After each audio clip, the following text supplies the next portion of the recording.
हाय दोस्तों, आप लोगों को मैं आज यूरोपीय सभ्यता और भारतीय सभ्यता में अंतर बताना चाहता हूँ कि हमारे भारतीय सभ्यता कैसा है और यूरोपीय सभ्यता कैसे है। कि वहाँ जो है वहाँ का रहन सहन कैसा होता है, वहाँ महिलाओं के प्रति क्या अवधारणाएँ रहते हैं और भारत में क्या किस नज़र से देखा जाता है। तो दोस्तों, यूरोपीय सभ्यता में यूरोप में जो भी महिलाएँ होते हैं, पुरुष होते हैं, जो भी महिला होते हैं, उनको एक कुर्सी की तरह, मेज़ की तरह माना जाता है। जैसे कुर्सी को यूज़ करके छोड़ देते हैं और फेंक दिया जाता है, उसी प्रकार वहाँ महिला को भी माना जाता है। महिला को एक मेज़ कुर्सी की तरह माना जाता है, वहाँ उसको यूज़ करके छोड़ देता है।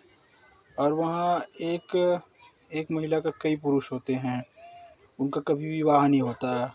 आज एक रहता, आज ये दूसरे के साथ रहा तो एक हफ्ते दूसरे के साथ रहेगा, फिर एक हफ्ता दूसरे के साथ रहेगा, एक हफ्ता तीसरे के साथ रहेगा।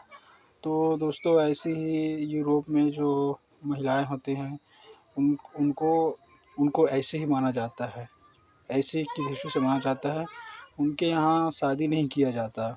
उनके यहाँ जो महिला होते हैं, लड़की होते हैं,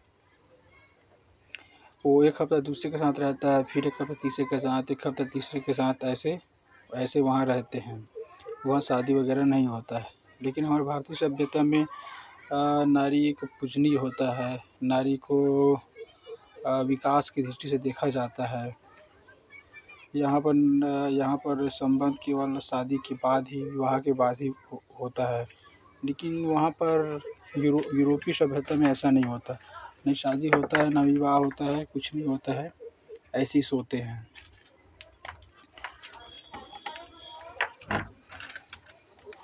तो दोस्तों, जो अब यूरोप के कई दार्शनिकों बताते हैं कि जैसे अब भारत की सभ्यता को देखकर वहाँ शादी करवाने जा रहा था रूसो नाम का वैज्ञानिक, तो वो शादी का प्रथा चला रहा था। लेकिन उस प्रथा को वहाँ की सरकार ने मंजूरी नहीं दिया, उसको उल्टा फांसी में लटका दिया गया, उसको ही उल्टा फांसी में लटका दिया गया है। तो दोस्तों, यूरोप की सभ्यता में ऐसे माना जाता है नारी को, महिलाओं को, स्त्री को। और भारत में ऐसा सभ्यता नहीं होता है। तो दोस्तों, आप लोगों को यही बताना चाहता था कि भारत में जो सांस्कृतिक है, सभ्यता है, नारी की दृष्टि क्या देखा जाता है, और यूरोप में जो है नारी को किस दृष्टि से देखा जाता है, वो सभ्यता आपको बताया हूँ। क्योंकि वहाँ शादी नहीं होता है। जितने भी ये गंदी फिल्म बनती है, पोर्न बनती है, वो सब यूरोपीय लोग ही बनाता है और यहाँ पर भारत में भेजता है, क्योंकि उधर आम माना जाता है और हमारे भारत की सभ्यता नहीं है। तो दोस्तों, आप लोगों से भी यही एक निवेदन करना चाहता हूँ कि जितना भी पोर्न वेबसाइट है, जब पोर्न आप देख रहे हैं, उसको त्याग दो। कि जो भी विदेशी चीज़ है जो भारत को बर्बाद करने में, या भारत में कोई महापुरुष पैदा ना हो सके, ऐसे करके ये वेबसाइट को यहाँ डाला गया है नेट में। तो आप लोग कभी भी इस विदेशी कंपनी का चित्रहार न देखो। चित्रहार नहीं होता है, बल्कि अपन लोगों का चरित्रहार होता है। हेल्थ इज़ लॉस तो समथिंग इज़ लॉस, बट चरित्र जाता है तो बहुत कुछ लॉस हो जाता है।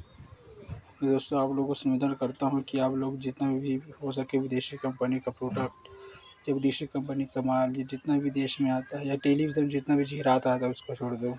मतलब बात एक ही है कि जो सामान अनयूज़फुल होता है, जो बेकार होता है, जिसका चलन नहीं होता है, जो रद्दी कबाड़ होता है, उसी का ही जाहिरात किया जाता है, उसी का ही टैग दिया जाता है। जैसे आप लोग यूज़ करते हो, तो आप ये समझना नहीं कि वो जो जाहिरात कर रहा है वो सही अच्छा है। लेकिन नहीं, जस्ट उल्टा है। जो गलत ही होता है, जो बेकार होता है, जो रद्दी होता है, जो कबाड़ होता है, उसी का ही टेलीविज़न में जाहिरात किया जाता है और लोग देखते हैं और उसको खरीदते भी हैं। इस कारण से भारत में गरीबी प्रतिदिन बढ़ता जा रहा है प्रतिवर्ष, और भारत का पैसा यूरोप में, दूसरे देश में जा रहा है। तो दोस्तों, आप लोगों से यही निवेदन करता हूँ कि आप लोग ज़्यादा से ज़्यादा हो सके स्वदेशी वस्तु का इस्तेमाल करें और विदेशी वस्तुओं का बहिष्कार कर दो। जय हिंद, जय भारत।